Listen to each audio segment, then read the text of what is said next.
नाज़रीन, हर आंख का अश्कबार है। हिज़्बुल्लाह सरबराह हसन नसरुल्लाह इसराइली हमले में शहीद हो गए।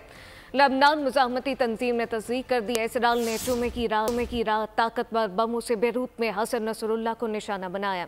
हमले में हसन नसरुल्लाह की बेटी ज़ैनब, हिज़्बुल्लाह के सीनियर रहनुमा अली करके अल-कुद्स के फोर्स के कमांडर अब्बास अल-फरेज भी शहीद हुए। इसराइली हमले में 6 इमारतें मलबे का ढेर बनी, 8 अफराद शहीद और 90 से ज़ायद ज़ख्मी हुए। हिज़्बुल्लाह ने इसराइल के खिलाफ जंग जारी रखने के अज़्म का इज़हार किया। लबनान में अब तक इसराइली बमबारी से शहादतों की तादाद 700 तक पहुँच गई। लबनान की मज़ाहमती तहरीक के सरबराह हसन नसरुल्लाह इजरायली बैरूत हमले में शहीद हो गए। हिज़्बुल्लाह ने अपने रहनुमा की शहादत की तस्दीक कर दी।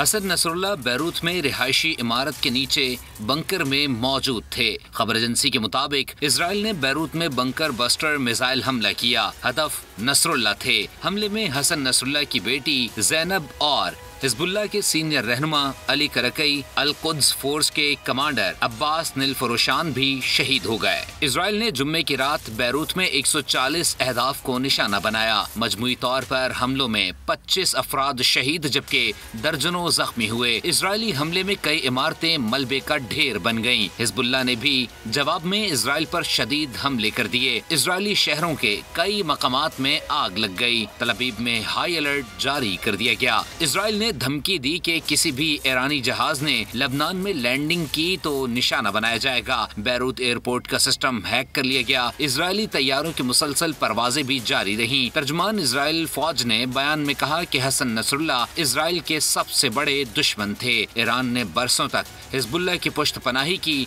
लबनान पर हमले जारी रहेंगे। सब्सक्राइब करें और बेल दबाएं ताकि कोई खबर रह न जाए।